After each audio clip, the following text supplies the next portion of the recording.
ونعوذ بالله من شرور أنفسنا ومن سيئات أعمالنا من يهدي الله فلا مضل له ومن يضلل فلا هادي له وأشهد لا إله إلا الله وحده لا شريك له وأشهد نبينا محمد رسول الله صلى الله عليه وعلى آله وصحبه وسلم تسليما كثيرا أما بعد السلام عليكم ورحمة الله وبركاته.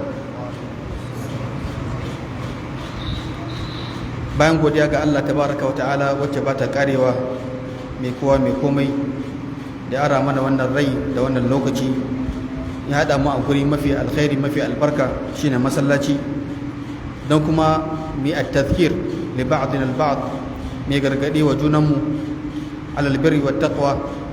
Allah mun gode maka, mun ƙara gode maka, ka sanya abin da za a ambata a wannan fage da zama alkhairi a gare mu a cikin rayuwarmu, kuma mu ga haskensa a cikin kabari da kuma yau la yanfa'u malun wala banun illa man atallaha bi qalbin salim. Da farko wannan muhadara da take da taken aure a musulunci ko aure a musulunci ibada ne ko aure ibada ne, wannan kulaimat ne, yan kalmomi ne kaɗan da nake so na farko ne wa kaina nasiha da kuma ango, kuma ban ga angon ba, so wannan lecture in ba ango ta zama zero kenan. To ango ango ya karaso tai ango, muna maka ahlan wa sahlan, kamar da larabawa suke cewa hal tabaddal qamar am arisuna zahar rabbana yahfazuhu min uyunil bashar. Wato shin wata ne ya canza siffa ko angonmu ne ya zo? Rabbana yahfazuhu, wato ubangiji ya kare shi daga idanun mutane. So duk ango za a gan shi daban, za a gana haske, yana kyalli, yana da kwarjini, ya zama abin so ake a gaisa da shi. To wannan musbakan kafin lokaci za mu maka addu'a. Na ga wani na dariya, shi ban da shi ba zai kara ba, matarsa daya. Za mu zo kan masu mata ɗaya na mai musu ƙwanƙwasa insha Allah. To Allah samu dace. Saboda muna maka addu'a farko, barakallahu laka wa baraka alaik wa jama'a bainakum fi khair. Barakallahu laka, Allah ya maka albarka, wa baraka alaikuma, Allah ya ɗora albarka akan ku, wa jama'a bainakum fi khair, ya hada ku cikin alkhairi kai da matarka insha Allah. Hakika wannan matashiya ce mai nauyi ko mai faɗin gaske. Idan ka kalli yadda aure yake a al'ada, idan ka kalli yadda aure yake a shari'ar musulunci, al'amari ne babba. Duk wata halitta ubangiji suna aure, har malamai suka ce har da jamadat, har non-living organisms su ma suna aure. Ya kace dan adam ne bincikensa bai kai nan ba, amma duk wanda yake da rai yana da aure. Plants suna aure, za ka ga in za su yi aure sai wani organ na wata bishiyar ya zo ya haɗu. Akwai photosynthesis da ake faɗa, yake samun hasken rana da kuma wannan sai fitar da flower da wasu makamantan haka. Tsuntsaye suna yi, ɗan adam yana yi. Sannan al'adun da suka zo kafin rayuwa da muka sani ta jahiliya suna yi. Amma me ya bambanta auren musulunci da shauran auren? Duk sunansa aure. To amma ya kamata a ce lallai mun bincike akan me ya bambanta auren musulunci da shauran auren. Hadisi ya zo daga Nana Aisha radiyallahu anha, wanda Imam Abu Dawud da Tirmidhi da Imam Ahmad suka rawaito. Take bayanin aure kafin zuwa musulunci guda 4 ne. Musulunci da ya zo ya kori guda 3, ya tabbatar da daya. Ya tabbatar da wanne? Aure wanda ake yin sa bisa tsarin shari'a, shine da miji da mata da waliyi da sadaki. Wannan shine aure na shari'a, wato tunka musulunci ma ana yi. Idan ce musulunci, wato zamanin jahiliya. Sannan akwai auren da shari'a ta matsar da su, ta kore su, ta ce haramun ne. Kaman auren istibda da ake yi, shine auren neman iri. To irin wannan babu kyau. Da kuma auren da ake tsakanin aboki da aboki, shi ya aura masa yasa, shi ma ya aura masa yasa, wal yazu billah. Da kuma auren wato karuwa, shi ma bai halatta ba. Yadda mutane suke zakewa mata su zo mata ɗaya bayan ɗaya, sannan in ta ɗauki ciki ta haife sai a jera su reras, ba wanda zai kareta sau da yasin yaji. Allah karba mana asiri. Sai da zaɓi darjeji mai arziki mai maiko da ce kai ne shi ne babansa, ko kuma ya kasance an kasa ganewa sai ta ɗauko kafa da ta ce kafa wato ta hayota mutum ne wanda Allah ba shi sannan jini daga ya kalli hannunka zai ce wannan jinin na wani ne. To irin wannan idan kasance an zake mata da yawa, mutum 10, 20, 30 ba ta gane waye ba, to sai ya nuna irin wannan al'amari. Taib, idan muka dawo magana akan aure na musulunci, za mu ga Allah tabaraka wa ta'ala ya nuna mana hikima ta halittar ɗan adam, wanda halittar ɗan adam nan an gina shi ne akan mai bauta Allah. Allah ta wata cewa ayahsabul insanu an yutraka suda, shin nan adam ya dauka ne za a bashi sudan hamalan kawai babu ibada ba bauta wa Allah? Sai Allah tuno masa da asalinsa, alam yakun nutfatan min mani yumna, shin ya manta asalinsa da nutfa ne? Nutfa, malamai sun magana akan nutfa suka ce shine wani abu wanda yake mai kama da jini, min mani yumna, wanda ya fito daga cikin mani. Thumma kana alaqatan fa khalaqa fa sawwa, sai ya zama alaqa. Mai alaqa duk abin da yake licin yana rike hannunka mai danko mai gam, suka ce kamar lich wata halitta ce kamar tsutsa, idan mutum ya shiga cikin kududdufi sai ta like jikinsa, in ma ka cire ta da karfi ko ka samu karfe ko wuka ka farɗo ta, haka take, shan jini take. sai ce faja'ala minhu zawjayn adh-dhakara wal unsa, sai Allah ya sanya daga halittar dan adam aka samu zawjayn, namiji da mace, adh-dhakara wal unsa. To ashe asalin halittar dan adam daga rai ɗaya ne, kuma da malai karanta mana ya ayyuhan nasu taqu rabbakum alladhi khalaqakum min nafsin wahida wa khalaqa minha zawjaha.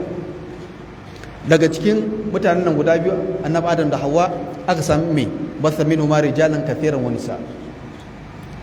To ashe al'ada ce, sannan kuma shari'a ce ta ubangiji, haka Allah ya tsara. Farko wanda ya fara aure a duniya, da zaka samu yin islamiyya kai musu quiz, ga Qur'ani za a bayar, ga kudi a envelope za a bayar, wani ne fara aure a duniya? Amsa, zan ba da amsar a kyauta, free of charge, na san kun sani, shi annabi Adam alaihi salam. Waye masa aure? Allah ne masa aure, da mahaifiyanmu na Hawwa. To ashe ɗabi'a ce ta ɗan adam, ghariza fitriya insaniya yayi aure, ba aibi bane dan kana da sha'awa. Babban aibin ka sanya sha'awar inda Allah baya so. Amma kasancewar namiji natural na ɗabi'a ne ya ji sha'awa. Hawansu malamai suka hada mutumin da yake jin yunwa a kawo masa abinci da mutumin da baya jin yunwa aka masa abinci, wane ne abincin da zai amfane shi? Wanda ke jin yunwa aka masa abinci. To haka idan ka samu mutumin da baya da sha'awar aure, ka hada shi da mutumin da yake da sha'awar aure, aka yi masa aure, wa zai amfana? Wanda ke da sha'awar aure. To san mace shi ma ba aibi bane, kada wace subhanallah san mace na ɗabi'a ce ta ɗan adam. In ma ya ce baya so ƙarya yake sai dai in ba shi da lafiya, amma in dai namiji ne, namiji na hakika yana so. Haka Allah ya sanya a cikin ɗabi'ar ɗan adam gaba ke. Zuyyina lin-nasi hubbu shahawati minan nisa man zayyanaha Allah. Allah ne shine sanya wannan sha'awar san mace. To amma ya kasance ka bi hududi na shari'a, ka bi dokoki na shari'a. Za mu zo magana akan fa'idojin aure inda lokaci a ƙarshe. Daga ciki in na tsallako zan koma cewa lallai idan mutum ya aure a ga canji. Duk abin da yake yi a ce ma baya yi, to kada ya farar da abin da suke akwai fitintunu a ciki. Kalle-kalle, jin sauti, tsaya bakin hanya, kallon 'yan ɗalibai 'yan mata ko har 'yan islamiyya, ka ce ai 'yan islamiyya ne ba wani, duk gidansu da don mace ce, ko da hijabi ko ba hijabi, da niƙabi ba niƙabi, duk sunanta ɗaya. Lallai a ga canji a aurenka. sau da shi aure yana gina ɗan adam, transformation ne daga wata marhala zuwa wata marhala, daga wani yanayi ne ka kuma wani yanayi.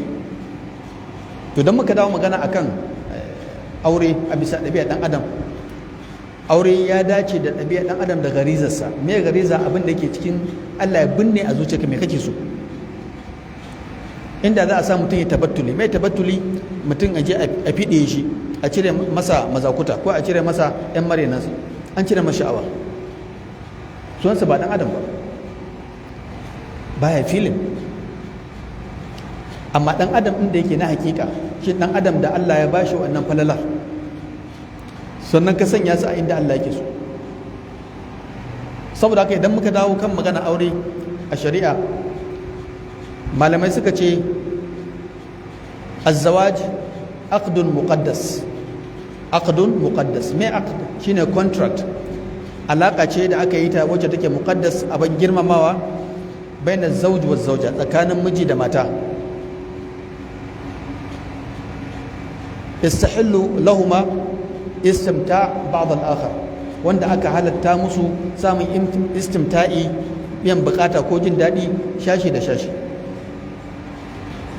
bi sadaqin wa shahidain, da sadaki da shaidu guda biyu, imma maza guda biyu ko kuma mata guda hudu ko kuma namiji ɗaya mata biyu. Sannan ya kasance birida waliyil mar'a, da yaddan wato lallai waliyin mace. Idan mace tana son ango, waliyin ta bai yadda ba, babu aure. Fide idan mahaifin ya kawo dokoki kala-kala, kamar tana sha'awa aure, sai mahaifin ya ce a shi bata kai lokacin aure ba, kuma ta balaga. To hakika wannan akwai hadari. Malamai suke cewa ba a ji umarnin mahaifin ba, sai dai mace nan ta samu mai unguwa ko dagaci ko limamin masallaci na unguwa ya zama waliyinta. In abin ma kai sama, ya ce a samu gwamna. Allah ga misali kamar yadda yau aka daura a auren zawarawa da 'yan mata, wanda malam ma shi ma da ya kasa da mun kai shi, to amma ya yi jan ido, ya jarumtaka, ya ce ya yi maza ya ce muna nan. To alhamdulillah, wannan alkhairi. Su ma wa'anda suka aka daura musu auren sa yau, Allah sa auren ya karko, ya albarka, a samu zuriya tayyiba sama daga cikin al'umma ta maki sallallahu alaihi wasallam. Saboda haka idan muka dawo magana akan aure har ila yau, aka ce aure ibada. Na'am, wannan lafazi akwai dadi, aure ibada, amma aure baya zama ibada har sai an samu mai anniya, niyya daga ciki. Idan ka yi niyya, aure zai zama ibada, zai zama ibada. In baka niyya ba, aure zai zama al'ada, yadda za mu ga wanda ma musulmi ba suna yi, ya zama al'ada. Za mu ga yadda wasu musulmi ne amma kuma bai san me yasa yake yin auren ba. Me yasa za ka yi aure? Abokina ya yi. Me yasa za ka yi aure? Lokaci ya yi. Me yasa za ka yi aure? Dan a karɓe ni al'umma a cikin society da zan faɗa a ji. Me yasa za ka yi aure? Dan na hayyafa, na samu wa'anda su taimaka mun ko su gaje ni. Amma ya kasance mutum ya yi aure ne don me? Don ibada. Malamai suke cewa aure daidai yake da mutumin da aka ce maka ga littafi ka karanta, gobe za a yi maka jarabawa. Me ya kamata za ka yi? Ka karanta littafin nan ciki da bai, gefe da sama da ƙasa, duka karance ka haddace.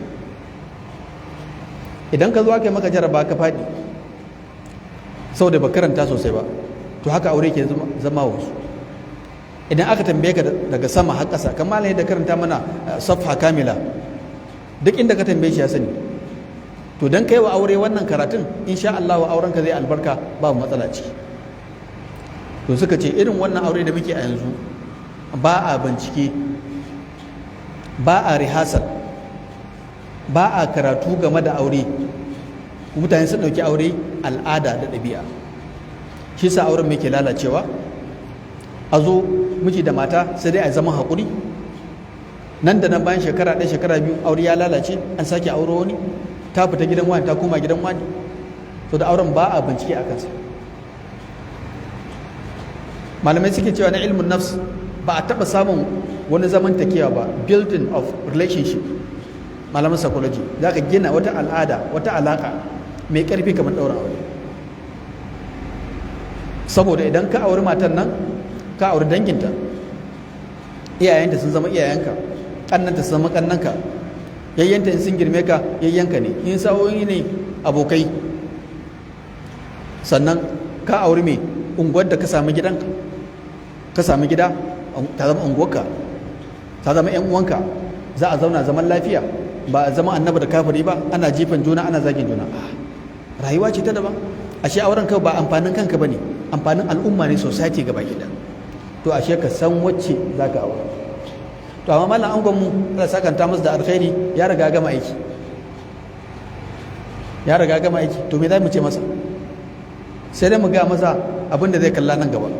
Amma ya riga ya samu, ta yi masa, kuma yana son ta, tana son sa, ko mun yadda mun bashi ko ban bashi ba, to Allah ya bashi insha Allah. To abin da nake so ji hankalin mu akai, ta kaka aure ya zama ibada. Aure ya zama ibada. Za a ga malamai suna aure hukunci guda 5. Al'adar Bahaushe kace masa mai aure yace sunna. Na'am, aure sunna ne. Shine hukuncin sa kadai? A'a. Aure na zama wajibi ga musulmi, mutumin da ba zai iya rike kansa ba. In yi azumi, shi ba azumin ba masa tasiri. Ka san akwai wanda zai ta azumi amma azumin ba masa tasiri.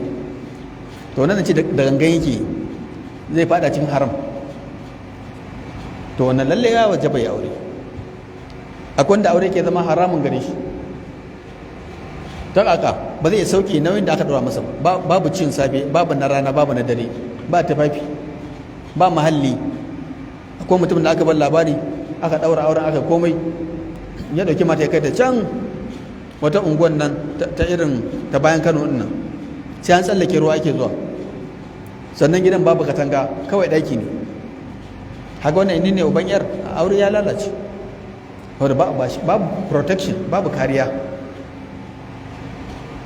Aure yana zama mai makaruhi ga mutumin da ya kasance wato ba zai iya biya matar sha'awarta ba, amma kuma ita bata damu ba, ko ba zai bata abinci cikakke ba saboda kudinta, amma mai dace a yi shi ya tafi ya sha rana, ya sha wahala, ya kama ta abinci, ya kasance hajiya ce,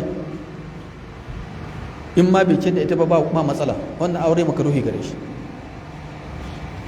Akwai wanda ke kuma aure sunna ne gare shi, in bai aure ba matsala, sannan in bai kusanci matar ba matsala. Ga wannan in ka kalli aure a bisa wannan siffa, ba ka ce masa kawai sunna ba ce. To duk abinda aikin ɗan adam wanda bawa ya kalli irin wannan al'amura, ya kyautata aikinsa a ciki, ya samu bagire a cikin shari'a, to wannan ya zama ibada. Abu na gaba wanda za mu tabbatar cewa lallai aure yana zama ibada, idan muka yakice shi daga cikin tsari na al'ada, wanda al'adu akwai wanda shari'a ta yadda, akwai wacce bata yadda ba. Har ila yau an sallam a cikin hadisin Abdullah bin Mas'ud ya ce, ya ma'ashar shabab,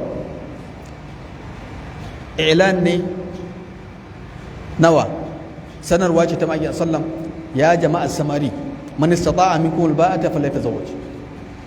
Duk wanda ya sami ikon yin aure to lallai aure. Suka ce alba'a, wani suka ce alkafa'a aljasadiyya, karfin jiki da lafiya, wani suka ce sadaki da zai bayar, wani suka ce duk abin da zai tabbatar da yin aure ka kasance shine ba. Wanda in kana da kudin yin aure, kana da gida amma baka da lafiyar jiki, ba aure bane. Kana da lafiyar jiki da tunanin yin aure amma baka da gida, wannan ba a bace. To lallai yin auren nan idan mutum ya yi shi, fa innahu min ahsanul farj, zai kare katanga ce ga me, ga aure. A'a, katanga ce ga farji. Yadda mutum ya dan faɗi fa'idojin yin aure idan muka zo ƙarshen muhadara insha Allah. Sannan wa ghaddu lil basar, zai sa mutum ya kame idanunsa. Amma fa in lam yastati, idan ya kasa yin auren nan saboda wasu matsaloli, fa alaihi bisawm. Malamai suka ce an hada aure da ibada, alama ce aure mai ibada ne. Sannan abu na gaba, lokacin da wani sadacin sahabbai suka ce ya rasulullah sallallahu dhaba ahlud duthuri bil ujur, masu kudi sun tafi da lada, suna sallah kamar da muke yi, suna azumi kamar da muke yi, wa tasaddaquna bi fuduli amwalihim, suna yin sadaka da dukiyarsu wacce take ta ragowa access. Mu a yanzu albashi na ko albashin ka tayi babu ragowa, wata yana zuwa so kaza kudi ya kare, babu ragowa. Su ragowar kudin sai su sadaka. Lallai mu dinga addu'a wa kasar mu Najeriya, Allah kawo na lokacin da za a ce ga kudin ka ga ragowa. Shekara 30 ina jira banda ji wannan labari, ga kudi ga ragowa. Albashi ran da yake zuwa ran da yake bacewa, wani albashin mata nan zai biyo ya karasa can ko ganin sa ba kai ba, wanda ka ji ka so abinci ka yi budget ka duk ka ba su. Subhanallah. Wannan kasar ta mu tana buƙatar addu'a, wanda wallahi in ba ma addu'a auren ma ba za a yi bautaran. Baganan ana aure yanzu su Alhaji mai da su ne masu kudin gari, masu kudin unguwa suna aure, nan gaba mu ba mu iya ba. Allah baganan kana cewa wasa nake, da gaske ne. To mai addu'a Allah ya gyara tattalin arzikin kasar mu ta Najeriya. Gashi yanzu an ce an bude boda shinkafa ta fito, to Allah ya sa su shinkafa da shauran abubuwan ko me ya sauki. Kada mugaye 'yan kasuwa, mugayen da suke yin kamfanuka na shinkafa su kawo matsala. Allah shi da zuciyarsu, Allah shi da su, Allah gyara wannan ƙasa ta mu. Saboda kan sallam da ya tashi ba su amsa game da wannan matsayi da suka kawo, ishu ne, matsala ce. Yake shin Allah bai sanya muku abin da za ku yi saraka ban daga ciki? Kullu tasbiha sadaqa, fadin subhanallah, fadin alhamdulillah sadaka ce, fadin Allahu akbar sadaka ce. Ashahida ce wa fi buti ahadikum sadaqa, ɗayan ku kusanci iyalinsa ta aure sadaka ce. Yace ayati ahaduna shahwatahu wa yakunu fiha ajr. Sallam ya hada wannan al'amari da me, da ibada. Yanzu ɗayan mu zai je idan zai kewa iyalansa tana samu lada, so ce sallam yake kuna ganin inda zai sanya wannan a cikin haramun, cin bai samu zunubi ba? Na'am, zai samu zunubi. Haka za kuma idan ya sanya ta a cikin halal zai samu lada. Ashe aikin aure menene? Ibada ce. Sannan ƙarin bayani game da wannan, za mu ga Allah tabaraka wa ta'ala da ya tashi fannin bayani game da yadda za mu san girmansa, za mu san ikonsa da sarauta tasa. Ya ce wa min ayatihi an khalaqa lakum min anfusikum azwajan. Da cikin ayoyin da za ka san girman Allah, san wane ne Allah, ka san irin halittarsa, ka san baiwarsa, ka jingina masa, ka tsorata zuwa gare shi, ka yi aiki don shi ba don ɗan adam ba.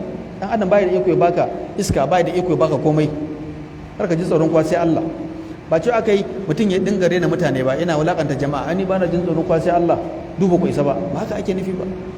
Mutum ka bashi darajar da Allah ya bashi, wala qad karramna bani adam, amma kuma Allah ka ji tsoro, shi baka wannan jikin, ya halittar maka shi, ya baka rai, ya baka rayuwa.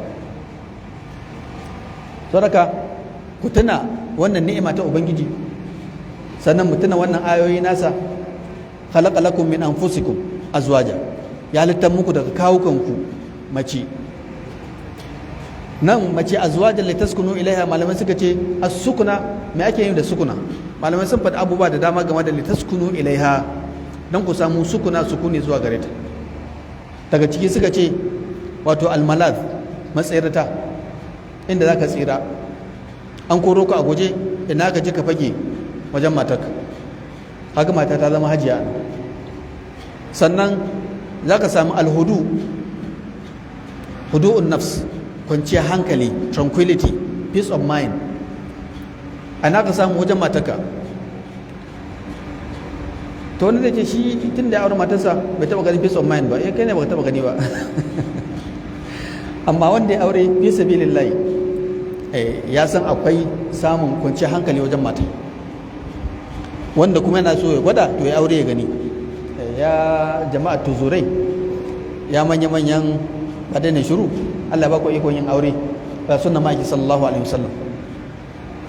Sannan malamai suka ce daga cikin sukuna li taskunu ilaiha, suka ce akwai allibas, tufafi. Mace ta baka tufafi, ta lullube ka, sannan malamai suka ce tana bada tarqiyatun nafs, wato sa tunaninka ya tashi daga wata manzila zuwa ta manzila, duk daga cikin sukuna. Za ta sa ka yi bacci, za ta yi maka tausa, za ta yaye maka tunaninka, ta baka wani labari mai daɗi, za ta sanya maka kwanciya hankali na gabaki ɗaya, za ta yi maka hidima. Kau da gidan da babu hidima a ciki ba gida ba ne. Bisa aka ce a complete house, gida cikakke, akwai kicin, akwai banɗaki, akwai makwanci, akwai wajen hutawa shakatawa, wannan shine gida. Duk gidan da yake babu banɗaki, babu gidan dafa abinci, ba gida ba ne, akwai matsala. Da taskunu ilaiha, don ku samu as-sukuna tare da ita. Waja'ala bainakum mawaddatan wa rahma. Sannan ya sanya mawadda, malamai suka ce mece ce mawadda? Ita ce soyayya, extra soyayya, ba irin soyayyar da uwa take wa ɗanta ba, ba irin soyayyar da mahaifi ke wa ɗansa ba.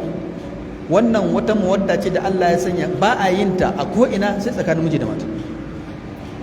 Kuma wanda bai aure bai taɓa sani ba har sai ya aure, ba ka buƙatar suna maka dogon bayani.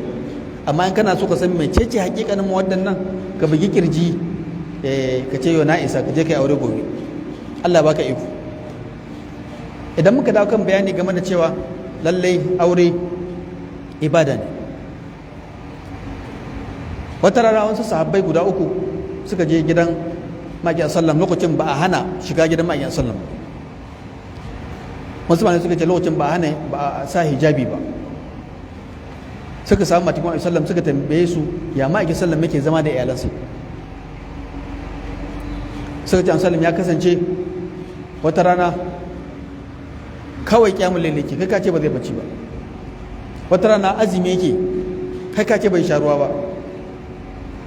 Fa ka'annahum taqalluha, kai ka ce sabon nan in ce wannan aikin aikatan ne shi din da ghafara Allahu lahu ma taqaddam min dhanbi ma ta'akhkhar, wanda Allah ya gafarta masa abin da yi da abin da zai yi in future. Yayi wannan sai da yake cewa ni zan nan ga azumi ban sha ruwa ba. Ɗaya kuma yake shi kuma lallai zai dinga sallah cikin dare ba zai bacci ba. Na ukun sai ce shi kuma la ta zawajin nisa, ko ruwaya la ta zawajin ba zan aure ba. A sallam da ya tashi sai hada wannan ibadoji ya hada su da aure. Ya ce ku sani, a wata ya ce ma bal aqwami, ne hauka minbari ya fara hudu ba ya ce ma bal aqwami, ya labarin wane da wane, wasu jama'a da suke cewa kaza da kaza, kaita wa kaita. Ya ce na fi sanin Allah, na fi tsoron Allah, amma fa inni aqumu wa arqud, ina tashi ne sallah kuma ina bacci, wa asumu wa afṭir, ina yin azumi kuma ina shan ruwa, wa tazawwajun nisa, ina auren mata. Famar raghiba an sunnati fa laysa minni, duk wanda ya ko oho gaban sunnata ba ni ba shi. To malamai mutanenmu na Hausa sai suka hada na karshen da sunna, ya ce an nikahu sunnati fa man raghiba an sunnati fa laysa minni. Sun manta da azumin, sun manta da yamun lailin, amma duk uku ake ne, duk sunna in general sunna ce ta Manzo sallallahu alaihi wasallam. A shahid an hada aure da mai ibada, kuma duk wanda ya ce yau ba zai aure ba haka kawai ba matsala ba, ya bar sunna Manzo sallallahu alaihi wasallam. Da cikin hujjoji da zamu gane cewa lallai aure sunna ta Manzo sallallahu alaihi wasallam ke cewa duk mutumin da ya ciyar bi nafaqatin yabtaghi biha wajha Allah, yana so samu daraja da yadda ubangiji, fa innahu yu'jar, za a bashi lada, hatta luqmata tad'a fi zawjatika, har loma guda ɗaya zaka sa a bakin matarka akwai me, akwai lada a ciki. To ashe idan ya kasance in ka duba yadda aure yake, ka bata loma akwai lada, ka ba ta tufafi akwai lada, ka sauke ta a mazauni masauki gida akwai lada. Bugu da ƙari daga cikin fa'idojin wannan al'amari, ka kalle ta akwai lada, ta burge ka akwai lada, ka mata kallon da kake so, banda na fada, banda na reni, banda na wulaƙanci akwai lada, ka ji daɗi a ranka akwai lada. taimaka magana ka bata amsa akwai lada. Ashe aure kansa lada ne gaba gida. Ya zo a cikin hadisi a sallam yake cewa man tazawwaja, duk wanda ya aure, aw idza tazawwaja ahadukum faqad kamula nisfu dinihi. A wata ruwayar man tazawwaja bil mar'ati salihah, wanda ya auri mace salaha. Wannan hadisin akwai magana a kansa. Imam al-Baihaqi ya rawaito shi a cikin sunan dinsa. Ibn al-Jawzi ya za'afa shi, amma Imam al-Albani ya inganta shi. Hakim ya rawaito shi a cikin Mustadrak. Imam al-Zahabi ya masa muwafaqa akai. Akwai wasu bayan Allah guda biyu da ake ganin cewa du'afa ne, amma kuma malamai sun wasaka su saboda hadisi ne ingantacce, bai da matsala. Duk mutumin da ya yi aure rabin addininsa ya cika. Saboda daraja aure za ka kamala, cika, haiba, kwarjini, kima, cika hankali, duk tana ga mutumin da yake aure. In ka ga dama ka kwashe su ga duk wanda bai aure ba. Ka ƙara mai aure, idan ya zo waje a buɗa masa a zaunar da shi. Wanda bai da aure ya zauna inda yake. Idan za a fara shiga guri a ƙaddamar da manyan mutane, a ƙaddamar da masu aure, ko sallah a malikiya ba sa yadda yaron da bai da aure ya ja limanci, ko da bai cika ba, hankalinsa bai cika ba. Sau da shi wanda bai aure ba matsalarsa komai kallo yake, an gane Hausa ta yi, komai abin kallo ne. Shi ko wanda ya aure ba shi da abin kallo sai matarsa. To kai ka yarda limamin da yake kalle-kalle ya zama limaminka, yana karanta muka fatiha amma zuciyarsa kallo yake a ciki? Subhanallah, kan sallar ba inda za ta je. Suka ce malaman Hanafiya idan suka zo neman limami a unguwa, aka samu malamai guda biyu wajen fiqihu da ilimin hadisi tafsiri, duk darajarsa daya, aka kasa fifita wani ga zuhudu ga gudun duniya ga ikhlasi ga taqwa, aka kasa fifita wani, sai suka ce to a duba wanda matarsa tafi kyau. Wanda ya auri mummunan mata, duk matan unguwa sun fita sa kyau, kaga ya zama miskini, abin tausayi wallahi. Sai ta kallon na jama'a, kaga sallarsa ba ta nutsu ba. Amma mutumin da matarsa take da kyau, wannan ba na faɗa, Hanafiyan suke gani su a ganin su, limamin da matarsa tafi kyau shine limamin unguwa. In ya fito duk baya kallon su, ba ta ji hankalinsa. Na sallam yake cewa idan mutum ya gama ce ta ji hankalinsa ya tafi wajen wa iyalinsa, to shi wannan gogon naka bashi da kowa, miskini ke. Haka lallai a sallam ce ya ma'asharar shabab, ya jama'a samari, man istata'a, duk wanda samu wannan istata'ar lallai ya kokari ya je ya aure. Idan muka dawo kan magana akan aure har ila yau, ibada ce. Za mu sallam yake magana game da mace idan ta biya ga Allah, ta yi sallolinta, sai azumukanta, ta biya ga mijinta, za shiga aljanna ta Ubangiji tabaraka wa ta'ala. Kaga an hada me aure da me ibada wanda suke da mulsaka ba'dhuma bi ba'd. Inda yake so dauke mu a gurguje, kada a ce lokacin sallah ya kusa. Me yake sa aure yake daɗi? Me yake sa aure yake lalacewa? Iya zaɓi. Kamar da zaka je kasuwa zaka siyo yadi, ka san akwai yadin da kana kallon sa da ido yayi, akwai yadin sai ka bi shi ka shafa shi ka taba shi, ba cewa ne kai taba yayan jama'a ba. A'a, ba haka nake nufi ba. Sai ka yi bincike. Akwai matar da wallahi bata dace da kai ba, in ka aure ta ma sai dai ka dinga azumin 'yan siyasa, ba su da gwamnati sun dinga azumi kenan. To kai ma sai dai a yi haƙuri, zama haƙuri. Kuma ana auren matar bata dace da kai ba, auren aiki. Ke ma mijin bai dace da ke ba, auren aiki. To muddin kana so ka samu matar da ta dace da kai, kana buƙatar kai bincike. Za ka bincike mai musulma ce, za ka nemi addininta, za ka bincika iyayenta. Lallai suka ce a binciko, a hautsuno, a tono, a san me yake faruwa. Kada kawai kana garanta ka ɗauko ta. Sallam yake ba mu labari, don kahul mar'atu li 40, ana auren mace al'ada ga abubuwa guda 4, sau dukiyarta da danginta da kyawunta da addininta. to fazfar bi zati din tarbat yadak, ka ne mai addini. Kaga an sake karfafa wani mai addini saboda ana so auren ya zama mai addini. Akul ka auri llipipis, wace ce llipipis? Ba alifin ba bawon, ba tawun baya, ba ta iya fatiha ba, ba ta iya sallah ba, ba san hukuncin haila ba. Wannan hadari ne babba, ka auri matar da ba ta san kima addininta ba, ba san wane ne Muhammadu Rasulullahi. Kawai inna sami'na aba'ana ala ummati, ta ji ana faɗa ana salati take salati, ba ta san Allah ba, ba ta iya bambance Allah da annabi ba, ba ta iya bambance annabi ba da mahaifinta ko da malamin islamiyya su. Wannan hadari ne ka auri mace irin wannan, kuma ana wannan auren.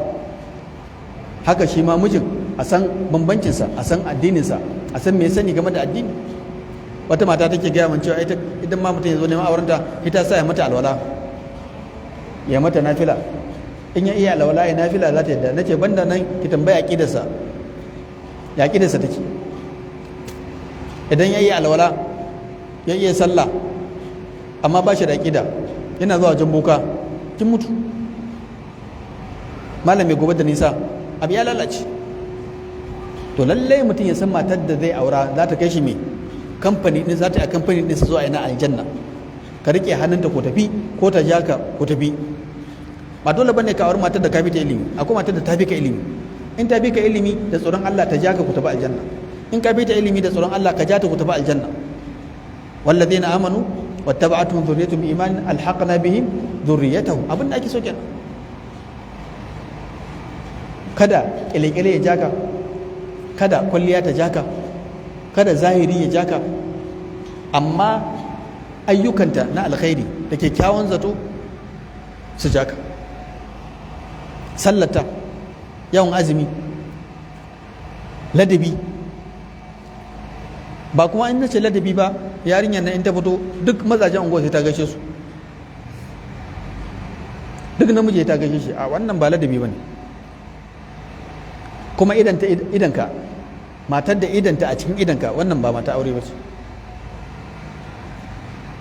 Sannan matar jikinta jikin jama'a ne, subhanallah, kowa ya gani, ba hishma, ba haya. Alhaya'u min al-iman, kunya daga cikin imani shi. Wacce ba ta da kunya, bakinta a sake, kafarta a waje, hannunta akan komai, subhanallah, wannan ba mata aure ba ce.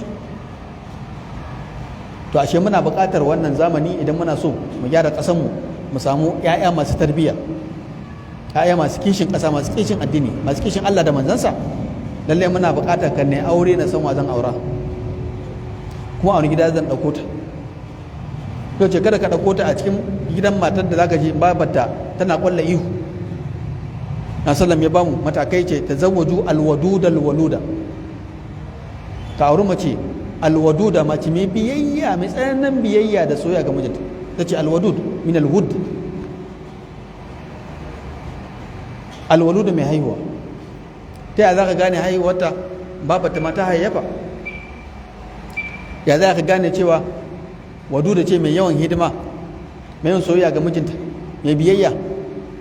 Za ka ji labarin a jikin makwabta masu shiga gidan ya take. Sannan abin da mutum zai duba har ila yau ya samu almar'atu salihah. Sallam ya bata tag, ya bata kambu, ya ce almar'atu salihah khairu min ad-dunya wa fiha. Mace salihah ta fi mai duniya da abin da ke cikinta. Kuma ba a cika samun su ba, da kyar ake samun ta. Ka kana buƙatar ke bincike kan ka ɗauko ta. Idan na dawo kan magana ta game da cewa aure ibada ce, kafin ka tabbatar da ibada, bacin ka samu kyakkyawan niyya, innamal a'malu binniyat, sai ka kawo shi a ranka. To in kai wannan, sannan kai bincike, abu na uku kenan, to insha Allah za ka dace da mace almar'atu salihah. A gurguje zan dawo game da fa'idoji game da aure, bambancinka da wanda ba shi da aure, bambancin da wanda ba shi da aure. Daga ciki cika addini idan mutum ya aure. Abu na biyu, samun dattaku da cika hankali da haiba da kwarjini ga mutumin da yake da aure. Ko da mutum ya ishe mu da sa malam malam ba shi da aure, mun san ba shi da aure. Ga malam malam ga hula, an san malam malam ko babbar riga kin sai ta malmalawa kan kullun saba yake, amma ba shi da aure, son sa rabi da rabi. Sannan abu na gaba, ka taimake ka taimake ta. Akwai division of labor, rarraba aiki. Ita minister of internal affairs, kai minister of external affairs, kai minista ne na harkokin waje, ita ko minista ta cikin gida. Idan mutum ya yi aure ya cire ƙazantar fuskarsa da idanunsa na kalle-kalle, ba shi ba kallon wayoyi da kallon matan banza, ba shi ba baza idanu a bakin titi a unguwanni kallowacin ka riga kai aure. Ba cewa nake wannan ya halatta ga mutumin da ya aure bai ta kalle-kalle, a wato aure mai daidai kan da garki hisun ne, hasin katanga ce mai kare ga mutumin da ya samu kansa a ciki. Sannan tsarkakar zuciya za ta cire maka addanas datti na rudin shaidan da sauwara maka taswirat, hotuna da labarai da siffofi wanda ba su halatta ka kalla ba. Fa'ida aure har ila yau katanga ga farjin mutum. Asalin ke cewa duk wanda man yadmanni, duk wanda zai kare mu wannan abubuwa guda biyu, falahul janna.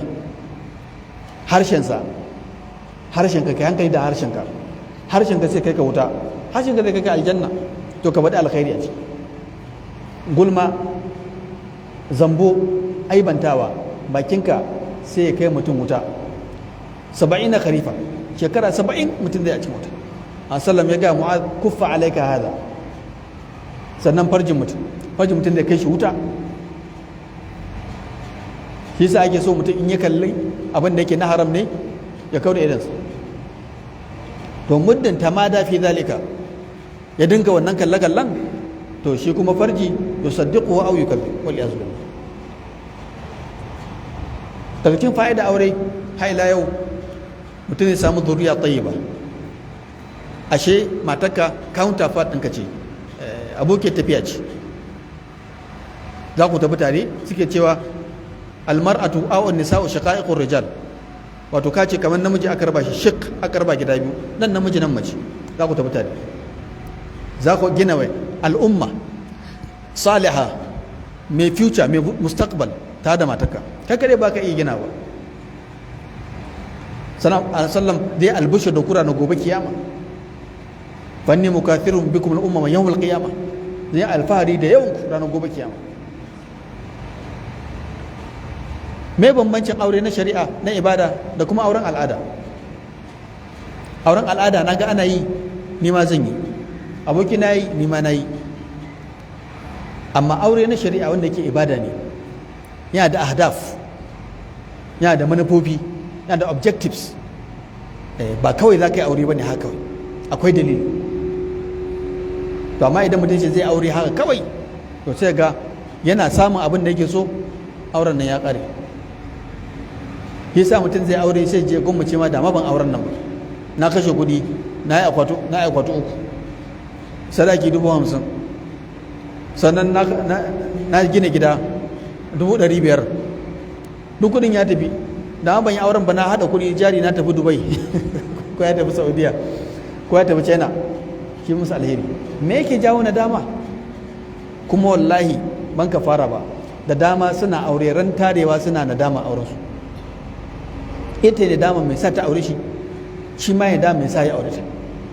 To a kul ka yadda ka fara samun nadama a farkon aure, alama ce auren nan ba a yi shi dan Allah ba, an shi dan matahat, abubuwa ƙanana, pieces marasa daraja.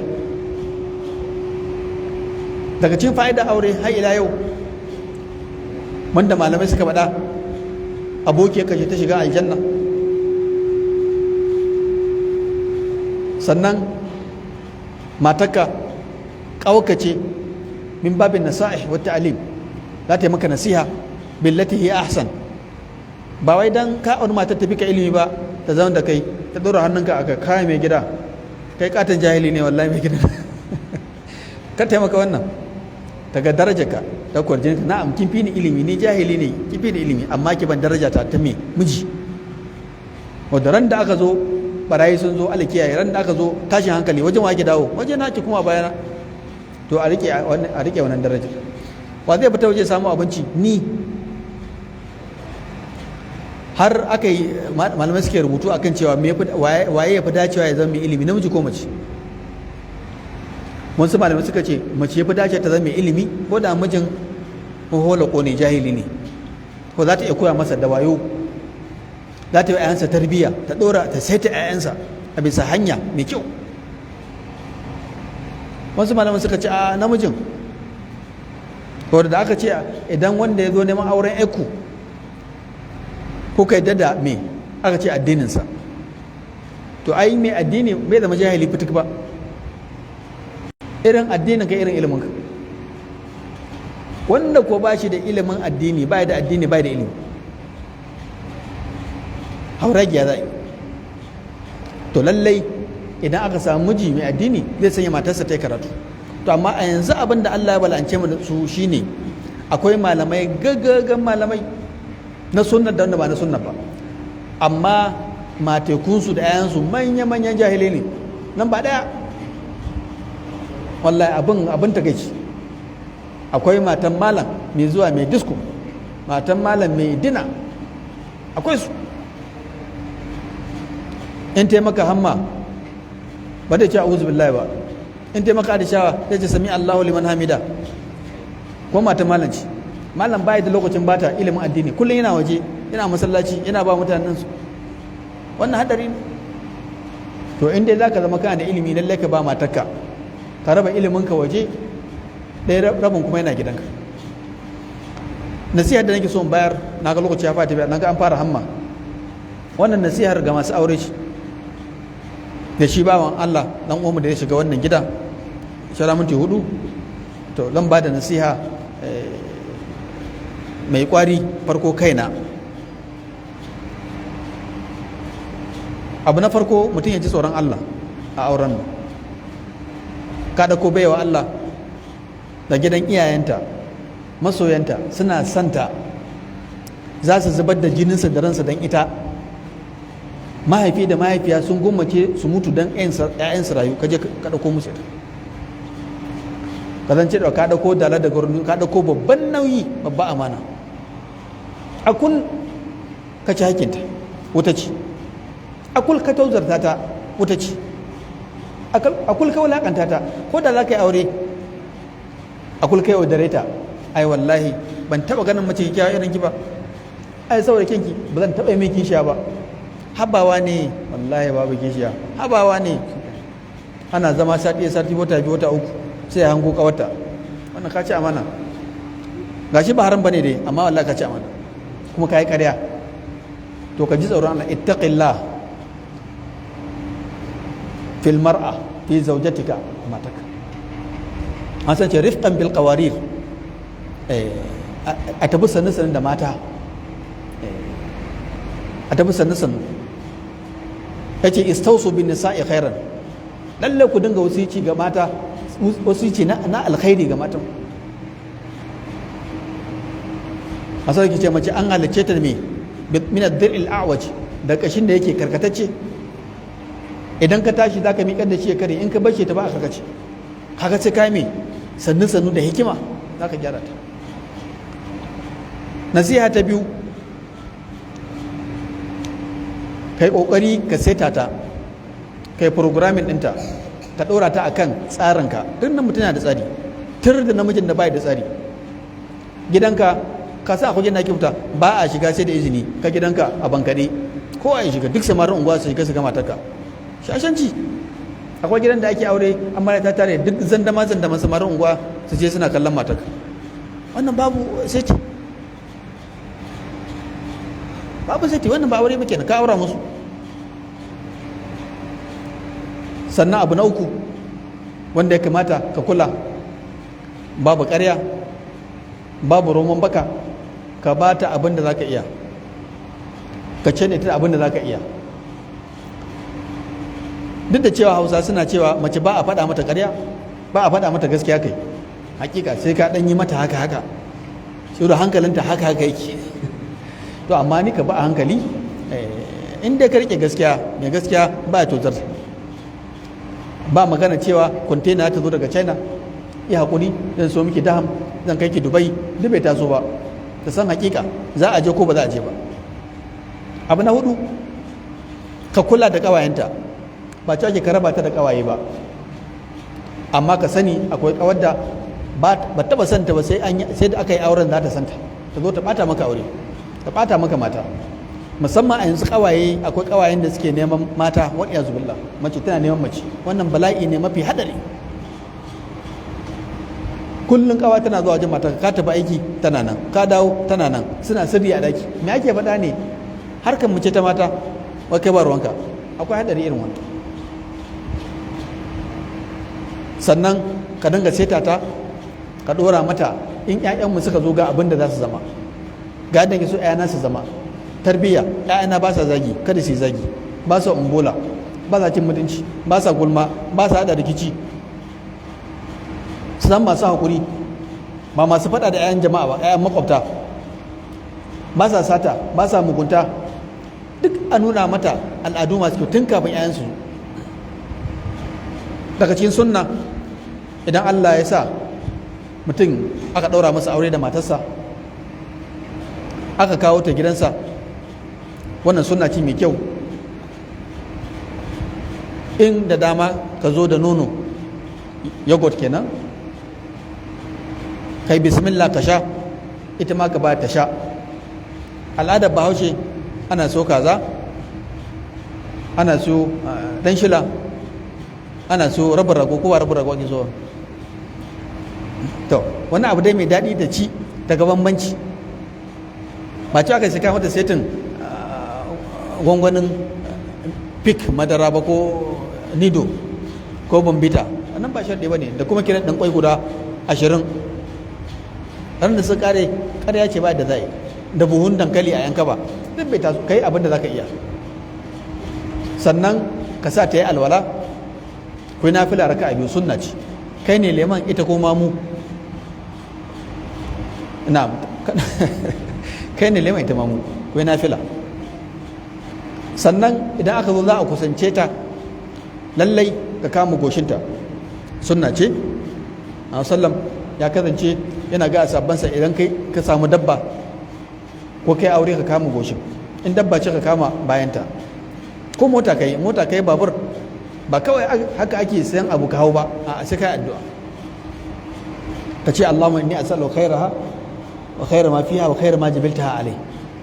Ina roƙonka alkhairinta, alkhairin da ke ta ita da alkhairin da ka halicce ta dan shi. A'udhuka min sharriha wa sharri ma fiha wa sharri ma jabaltaha alai. Kai mata addu'a, wanda ko wani abu yana da alkhairi da sharri. Suka ce idan mutum zai zo gari, sai halayensa masu kyau sai su, mugun halin sai zauna a bayan gari.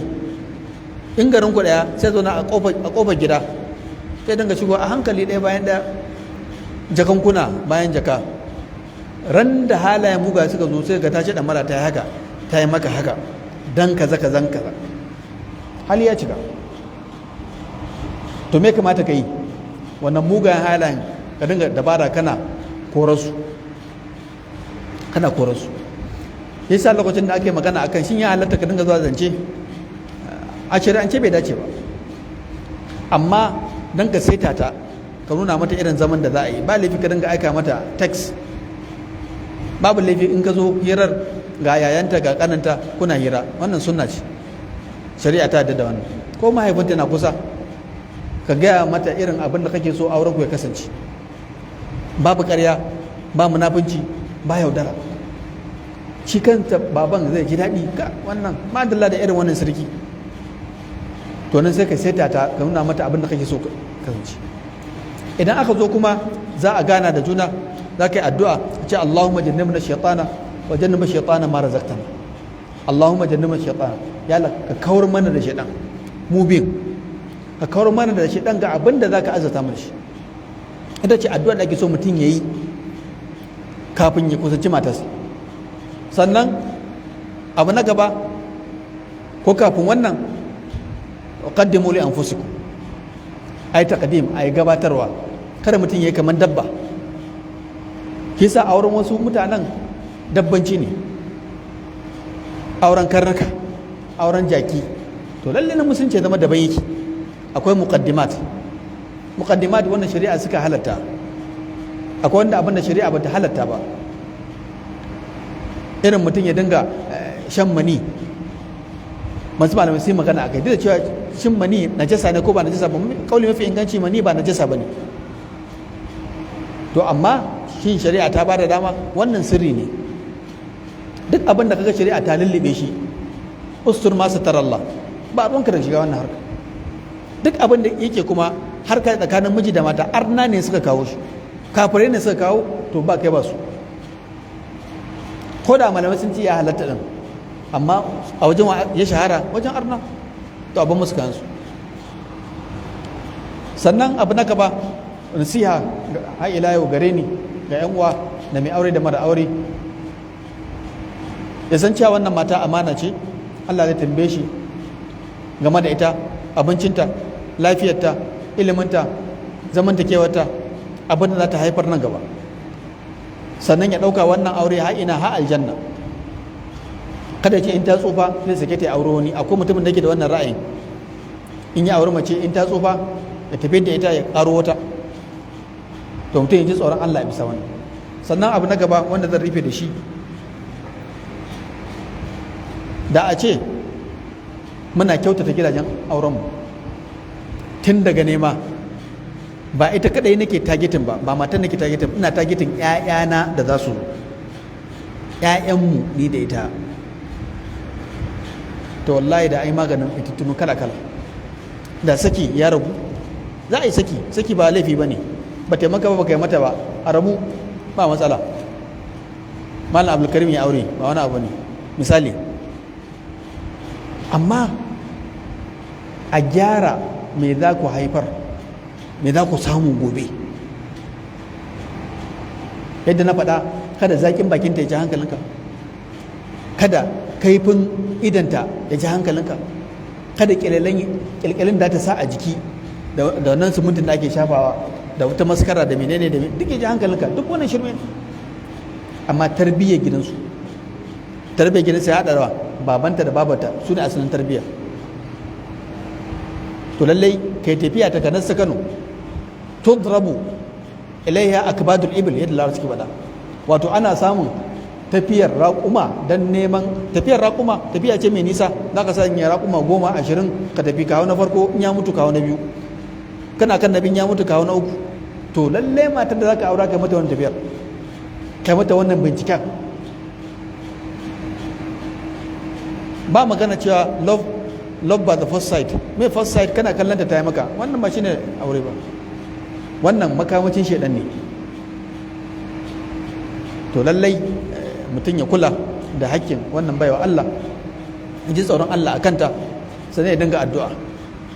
Daga ciki akwai istikhara da mutum da yi kafin ya same ta. Abin da ya sa ban kama magana istikhara, shi ya riga ya gano sun hadu har an gama insha Allah, kamar an gama ne, an shafa mutum yanzu. To amma mutum ya dinga istikhara nan ba ka da yin ta ba har sai an daura aure, har sai an daura aure. To dan mutum ya samu wannan bi idnillah, ina ganin a takaice ya samu sandwich, ya samu irin pamphlet din nan na bayani game da yadda zai rike matarsa bacin tsoron Allah, da kuma wato tagomashin ikhlasi da kyawun niyya akan ya gina albaitul muslim, al-usra al-muslima, a good muslim family. Ba wai yabon kai ba waliyai, a duba zo nan ba dai, kawai dai gida na musulunci na hakika ya zama me misali, albaitul misali, gida the exemplary house, abin misali anguwa. Ba dan a aibe ka anguwa ba dan ka ji hankalin a'a dan Allah. Yadda ni gidana ba haka bane, in ce ka gidan wani akwai addini a ciki, ni ma gidana zan mai da shi haka. Kaga an fara gyara kenan, ashe aure ya yi amfani, ya zama darasi, ya zama da'awa, an yada musulunci, an yada abu mai kyau. Akwai hisba, akwai amru bil ma'ruf wa nahy anil munkar. To amma da ya kasance ina yin aure, Allah kiyaye, shi yana yin aure kai ya kawo fitina a gida, a unguwa, ya kawo fim din inda ake sawa kiɗe-kiɗe ake sa zididin dujal ya zo, inna lillahi wa inna ilaihi tur da irin wannan aure. To fatan da muke masa, Allah ya sa kada a ja shi a je a yi dina da shi, Allah ya sa kada ta tsorata shi ta ruɗa shi a je a yi dina, dan Allah ma in za a yi da Allah kada a yi, in kuma za a yi ba alhamdulillah. Wannan shine abin da zan faɗa. aqulu qawli hadha, wassalamu alaikum wa rahmatullahi wa barakatuh.